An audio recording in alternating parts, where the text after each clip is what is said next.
ಯಾಕೆ ತುಂಬಾ ಜನ ಒಂಟಿಯಾಗಿರಕ್ ಇಷ್ಟಪಡ್ತಾರೆ ಅಂದ್ರೆ ಅವ್ರು ಯಾವತ್ತು ಯಾರಿಗೋಸ್ಕರನೋ ಬದಲಾಗಲ್ಲ. ಏನಿದ್ಯೋ ಅದನ್ನ ರಪ್ಪ ಅಂತ ಮುಖದ ಮೇಲೆ ಹೊಡೆದಂಗೆ ಹೇಳೋದು. ಕೆಲವೊಬ್ರಿಗೆ ಅದೆಲ್ಲ ಇಷ್ಟ ಆಗಲ್ಲ, ಆದ್ರೂ ತಲೆ ಕೆಡಿಸ್ಕೊಳ್ಳಲ್ಲ. ತುಂಬಾ ಡ್ರಾಮಾಗಳನ್ನ ನೋಡ್ಬಿಟ್ಟಿರ್ತಾರೆ, ಫೇಕ್ ಫ್ರೆಂಡ್ಶಿಪ್ ಗಳನ್ನ ನೋಡ್ಬಿಟ್ಟಿರ್ತಾರೆ.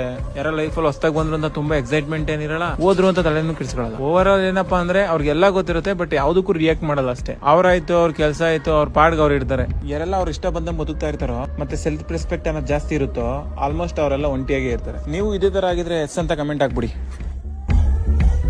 ಯಾಕೆ ತುಂಬಾ ಜನ ಒಂಟಿಯಾಗಿರಕ್ ಇಷ್ಟಪಡ್ತಾರೆ ಅಂದ್ರೆ ಅವ್ರು ಯಾವತ್ತು ಯಾರಿಗೋಸ್ಕರನೋ ಬದಲಾಗಲ್ಲ. ಏನಿದ್ಯೋ ಅದನ್ನ ರಪ್ಪ ಅಂತ ಮುಖದ ಮೇಲೆ ಹೊಡೆದಂಗೆ ಹೇಳೋದು. ಕೆಲವೊಬ್ರಿಗೆ ಅದೆಲ್ಲ ಇಷ್ಟ ಆಗಲ್ಲ, ಆದ್ರೂ ತಲೆ ಕೆಡಿಸ್ಕೊಳ್ಳಲ್ಲ. ತುಂಬಾ ಡ್ರಾಮಾಗಳನ್ನ ನೋಡ್ಬಿಟ್ಟಿರ್ತಾರೆ, ಫೇಕ್ ಫ್ರೆಂಡ್ಶಿಪ್ ಗಳನ್ನ ನೋಡ್ಬಿಟ್ಟಿರ್ತಾರೆ.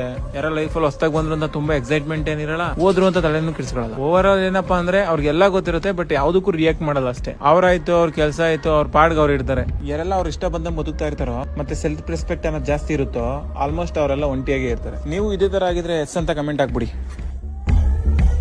ಯಾಕೆ ತುಂಬಾ ಜನ ಒಂಟಿಯಾಗಿರಕ್ ಇಷ್ಟಪಡ್ತಾರೆ ಅಂದ್ರೆ ಅವ್ರು ಯಾವತ್ತು ಯಾರಿಗೋಸ್ಕರನೋ ಬದಲಾಗಲ್ಲ. ಏನಿದ್ಯೋ ಅದನ್ನ ರಪ್ಪ ಅಂತ ಮುಖದ ಮೇಲೆ ಹೊಡೆದಂಗೆ ಹೇಳೋದು. ಕೆಲವೊಬ್ರಿಗೆ ಅದೆಲ್ಲ ಇಷ್ಟ ಆಗಲ್ಲ, ಆದ್ರೂ ತಲೆ ಕೆಡಿಸ್ಕೊಳ್ಳಲ್ಲ. ತುಂಬಾ ಡ್ರಾಮಾಗಳನ್ನ ನೋಡ್ಬಿಟ್ಟಿರ್ತಾರೆ, ಫೇಕ್ ಫ್ರೆಂಡ್ಶಿಪ್ ಗಳನ್ನ ನೋಡ್ಬಿಟ್ಟಿರ್ತಾರೆ. ಯಾರ ಲೈಫ್ ಅಲ್ಲಿ ಹೊಸದಾಗಿ ಬಂದ್ರು ಅಂತ ತುಂಬಾ ಎಕ್ಸೈಟ್ಮೆಂಟ್ ಏನಿರಲ್ಲ, ಹೋದ್ರು ಅಂತ ತಲೆ